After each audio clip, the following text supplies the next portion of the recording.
Welcome back to another video. It's Bradford v Sutton United match reaction. Let me know your thoughts on that big 3-1 win in the comments down below. Very good controlled performance. Some results went our way as well.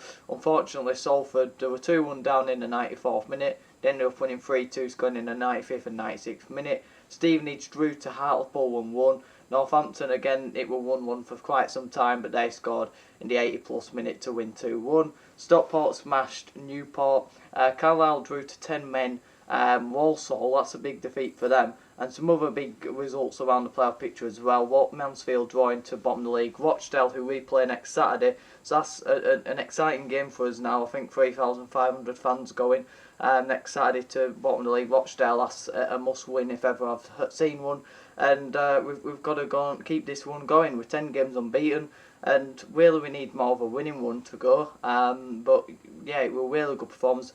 And we're getting some good wins at home as well. We got a good point against Carlisle at home. Big win against Grimsby, 3-2 win. Towards the last minute, won it with Andy Cook scoring. Again, big win against Sutton, 3-1. Probably the most dominated, controlled performance we've had all season at home. The only one I can really think of is Tranmere, 2-0 Tuesday night a couple of months ago, but I thought that one was better. Obviously Banks and Chapman scored. I can't remember the last time both wingers scored in a game, so that's a big positive. And both had pretty decent games. I think Chapman probably had the better game and one of his best for City. But it's good to see others chipping in, and Andy Cook could have had an hat-trick today. He had loads of good chances that he didn't take, and then he scored the hardest one that he had. Really good finish. I think keeper could have done better. But I think the only negative from that game is we need to cut out some sloppy mistakes in our play. Not only when we've got the ball, sometimes we can be a bit sloppy, but the penalty we give away for the Angol, it was really sloppy, and it happened against Grimsby, undecisive defending. If in doubt, kick it out. Just do the simple basics of if it's in trouble, just kick it out. Just play the easy game instead of making a sloppy mistake like that could have cost us 3 points. If they scored that, the momentum shift changes, and they could go and get a couple more goals, and it could have completely changed the game. But luckily enough, it hit the bar. But I think Lewis might have tipped it onto a bar if he did. What a save! But I think I'll say the safe thing and say that it hit the bar. And luckily, Angol didn't get his goal at Valley Parade, and we made it a real tough game for him. Whether you agree with booing him, I didn't, but it's obviously your own opinion what you choose to do. I think obviously Jordan Gibson, that's probably the most type of example to boo a former player, obviously with his dad and everything that's gone on. Whereas Angol wasn't a good player for us. But he was just an okay player. So yeah, but he didn't have a good game, and obviously it worked. It probably got into his head, but we just need to cut out that sloppy play moments in our game where we just make silly mistakes. But yeah, since from that we were covered well, and I think that's something we're showing. Real good character, good experience as well. Thought Smallwood last few games is really having good games and stepping up and showing that leadership. Really solid performance. So hopefully we can continue that on Saturday against Rochdale. And again, like I say, Crawley, that were a poor performance. We didn't really create anything too clear cut, although we created chances. Then when we created a decent chance, we didn't take it. And I just thought we were really off it against Crawley. Come at home on Monday, quite a quick turnaround, and to show that intensity of a performance, to get in at them, press them, don't give them a second's chance to think on the ball. We were direct at times, but it worked, and we played off Andy Cook. He had a great game in terms of his work rate, and I'll get into player ratings in a bit. Do yours in the community tab, 1 being the worst, 3 average, and 5 being the best. And let me know your thoughts in the comments down below as well. But that's a massive win, and not a good performance against Crawley on Friday, good performance against Sutton. It's about following on those good wins, and we've scored 6 goals in our last 2 home games as well, so that's a big improvement. So hopefully it's a sign of good things to come, and it was the performance that you want to see from a Bradford City side. 16 shots, 7 shots on target, 63% possession, and it wasn't just that as well. It was our intensity and the way we got stuck into challenges as well that got the fans up and off the seats. That compared to their 8 shots and just 1 shot on target with only 37% possession. They weren't that great, but we controlled that game and we didn't give them a second's chance to do anything in the game. They're sat in 10th now, 57 points, playoffs looking out of reach, and we're sat in 6th with 68 points, 2 points off the automatic spots, and we are only 3 points away from Mansfield, who are in 8th, who are looking really strong.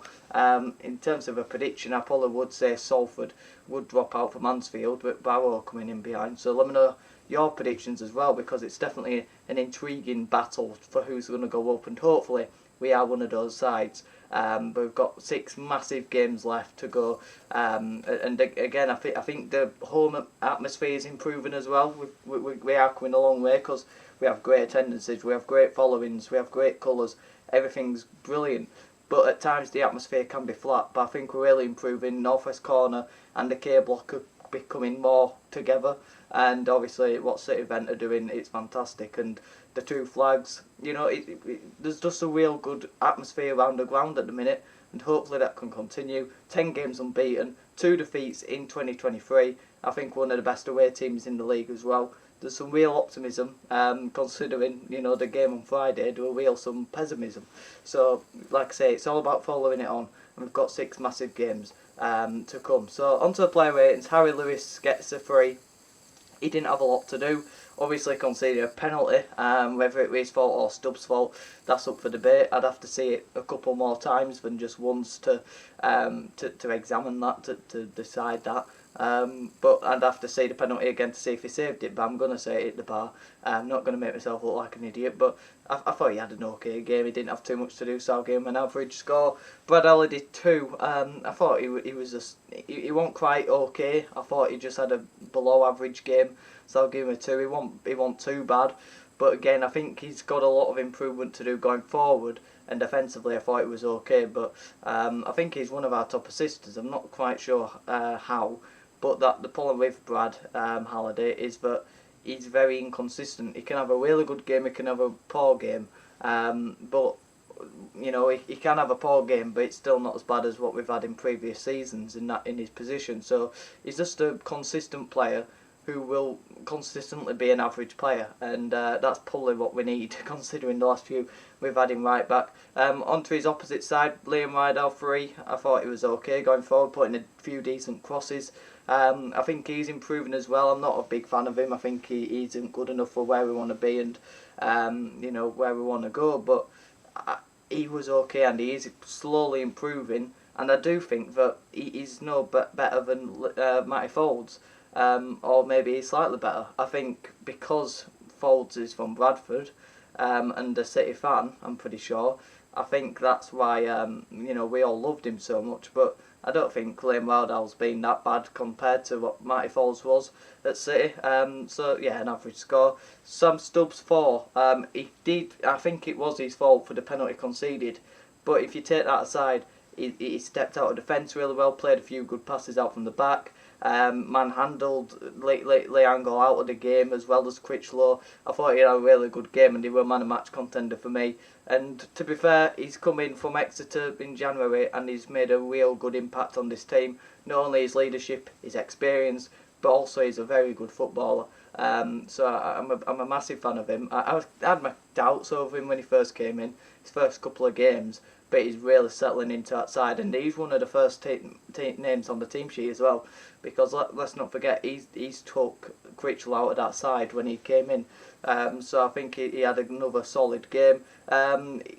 Critchlow is only partnered with Matty Platt, so I thought that was a good partnership as well. And obviously left foot, right foot, it helped him. And I thought Critchlow came in, had a very good game. I'll give him a 4. Again, it's probably hard for Critchlow to come straight into a side after having so many games out. And he was very solid, stepped out of defence well. It was just a normal Critchlow performance. I thought it was very solid.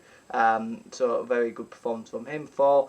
And then moving into a midfield, 2 4s for Gillian and Smallwood. Them 2 are really stepping up now. The way they're leading the team from midfield, stepping up well, getting into tackles, playing good passes forward. They've been slopping the passes most of the season, but this final one in them 2 are stepping up. And Smallwood's becoming one of my favourite players. I really do love him at the minute. He's putting captain performances in, showing real character, real grit, a bit of S. Elsewhere as well sometimes. I think he had a bit of a pop with Angol during the game. But yeah, I thought he had a really good game again, and I think it's only a matter of time when you start to see Smallwood showing his worth, and I think he's still got a lot more to come. But he's having some really good performances, and like I say, leading from example. Gilead as well. The energy he gives the team is so important. So yeah, 2 4s from the midfield pairing, and then moving into a number 10 position with Jamie Walker. He got man of match. For me, he wasn't. I'd give him a 3 at best, but I'll be generous.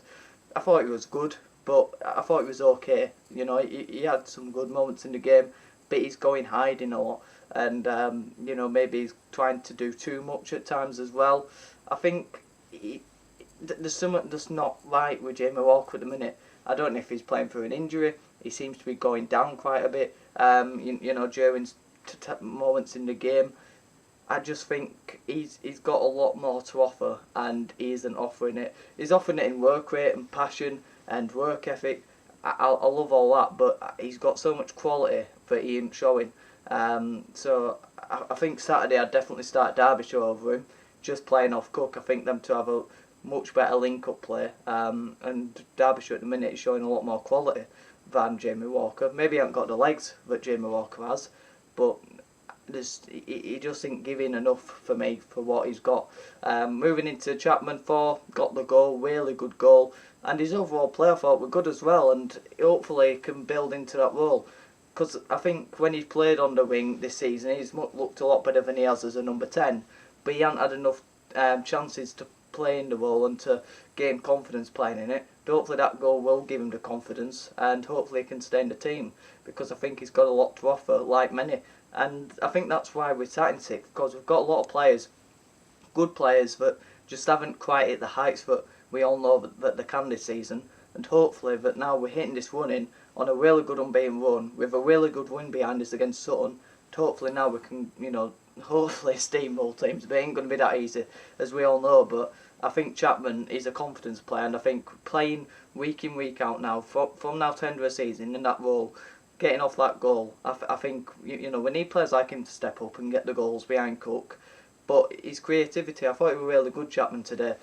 So I'll give him a 4. Banks, 4. He scored, but he should have done a lot better in terms of the chances he got, you know, the time and space he got. But, you know, we had their fullbacks, you know, running backwards at times in that game. You know, we had them really struggling, and I thought that was down to Chapman and Banks, and that's why we created so many chances, because they were scared. You know, they were running backwards. So and both their fullbacks came off as well. So I thought them two did really well. Not only the overall performance, but they both got a goal as well to show for that hard work that they did down the wings. So I'd still give them a 4, but they are League 2 wingers, especially Banks. I think Chapman can play at a higher level. And I think that's showing when, you know, they don't have quite the end product, but we know they can. But I think the overall play is pretty good, and they create chances for Cook, and that's part of the reason why we scored 3 goals. So Cook gets a 4 as well. I thought he had a very solid game.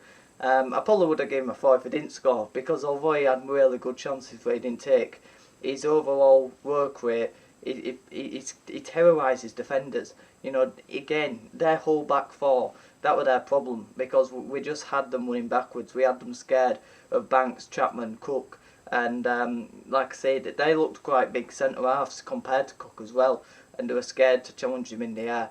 And he had some big chances that he didn't take, but like I say, his work rate and everything he offers to us on and off the ball, it's just second to none, and that's why he's been so good for us this season.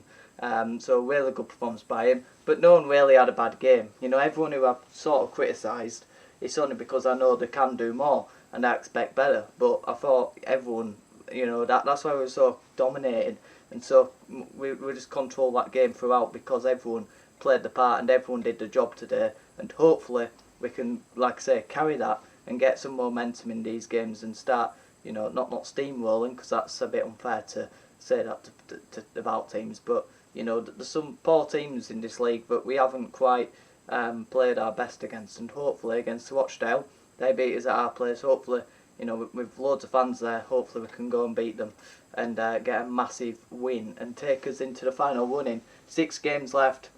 You know, you only get one shot we've got to really go for this now. Have a good one.